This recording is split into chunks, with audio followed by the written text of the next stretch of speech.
আজকে বিক্রি শেষ প্রস্তুতি, মাংস রেডি, সবকিছু রেডি, তবে মনে একটু টেনশনও আছে। মানুষ আসলে কিনবে তো, তবে চেষ্টা শুরু করলাম। চলুন শুরু করি আজকের ব্লগ। আসসালামু আলাইকুম, আমি মোশাররফ। কি অবস্থা সবার, কেমন? আমি নাকি অতিরিক্ত ভাবি? আচ্ছা, অতিরিক্ত ভাবনা করা মানুষগুলা কি খুব খারাপ? তারা কি সংসার করার যোগ্যতা রাখে না? মানুষের মন ভেঙে দেওয়া খুব সহজ। আচ্ছা ভাবুন তো, আপনি যদি কাউকে আঘাত দেন, আপনি হয়তো ভুলে গেছেন, যার মন ভেঙে দিয়েছেন সে কি কখনো ভুলে যেতে পারবে?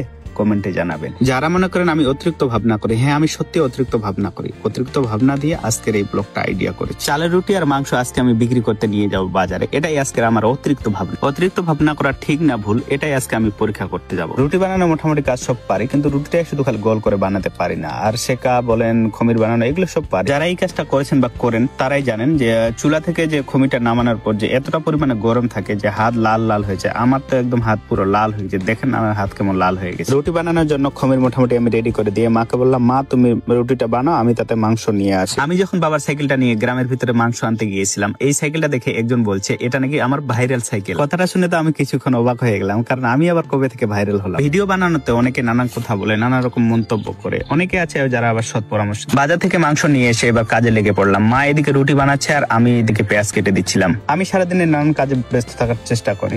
ব্যস্ত থাকলে মনও ভালো থাকে আর টেনশনও চলে যায়। আমার মনে হয় প্রতিটা মানুষকে কাজের মাধ্যমে ব্যস্ততা থাকা দরকার। কাজের মাধ্যমে ব্যস্ততা থাকলে মনও ভালো থাকে আর দুশ্চিন্তা আর মাথায় আসে না। সব রুটি মায়ে বানিয়েছিল, আমি খালি জাস্ট কয়েকটা বানিয়েছিলাম। আর এইদিকে আমার মাংস রেডি হচ্ছে, মাংসটা দেখতে বেশ ভালো লাগছে কালারটা, তাই না? এদিকে আমার রুটি আর মাংস একদম রেডি, এবার আমি পেকিং এর পালা।